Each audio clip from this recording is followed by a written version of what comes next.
अनुवाद या पुस्तकातून घेतलेले वाचन.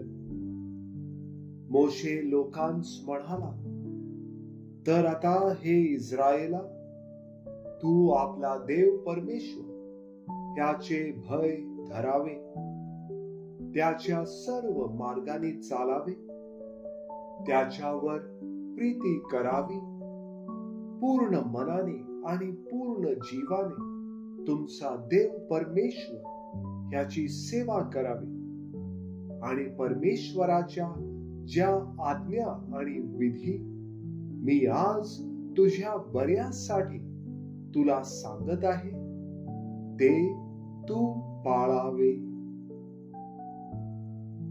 तुझा देव परमेश्वर तुझ्यापासून यापेक्षा जास्त काय मागतो?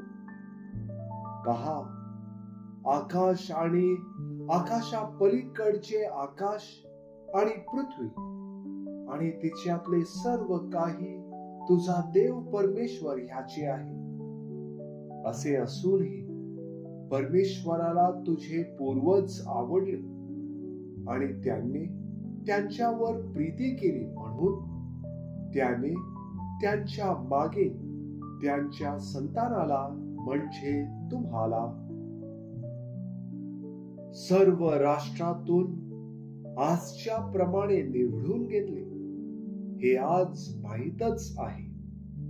म्हणून तुम्ही आपल्या अंतःकरणाची सुद्धा करा आणि ह्या पुढे थाट मनाचे राहू नका, कारण तुमचा देव परमेश्वर हा देवाधिदेव, प्रभूचा प्रभू, महान, पराक्रमी आणि भययोग्य देव असून तो कोणाचा पक्षपात करत नाही किंवा लाच घेत नाही.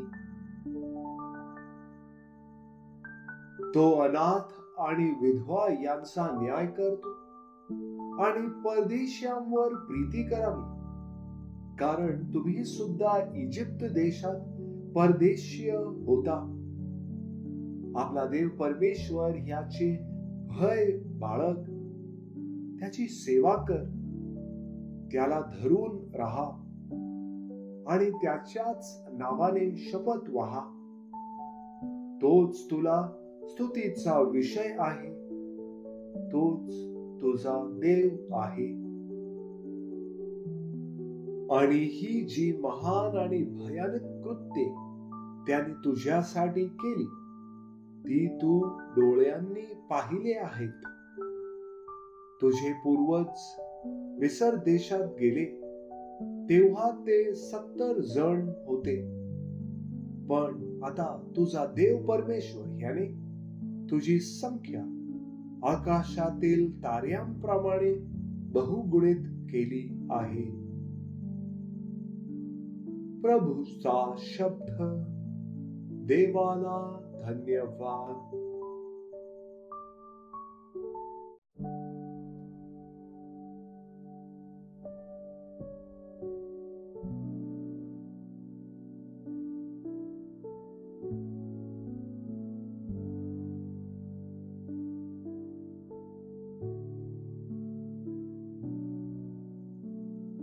मथाई लिखित पवित्र शुभ वर्तमानातून घेतलेले वाचन. शिष्य गालिलात एकत्र जमले असताना येशू त्यांना म्हणाला, मनुष्याचा पुत्र लोकांच्या हाती धरून दिला जाणार आहे.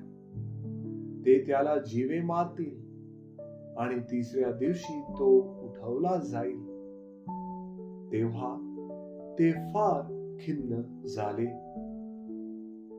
नंतर ते कफरनहूमात आल्यावर मंदिर पट्टीचे नाणे वसूल करणारे पेत्रकडे येऊन म्हणाले, तुमचा गुरु मंदिराच्या पट्टीचा नाणे देत नाही काय?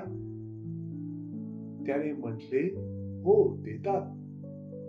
मग पेत्र घरात आल्यावर तो बोलण्याच्या अगोदर येशू म्हणाला, शिमोन, तुला काय वाटते?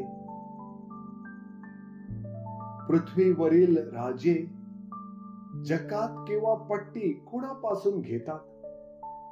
स्वतःच्या मुलांपासून की परक्यांपासून? परक्यांपासून असे त्याने म्हटल्यावर येशू त्याला म्हणाला, तर मुले मोकळी आहेत.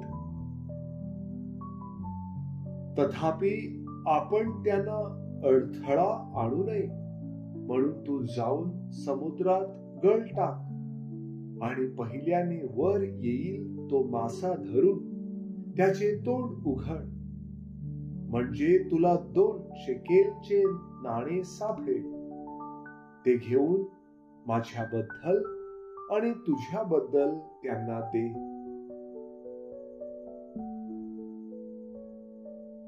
प्रभूचे शुभ वर्तमान. हे प्रभू येशू ख्रिस्ता, तुझी स्तुती असो.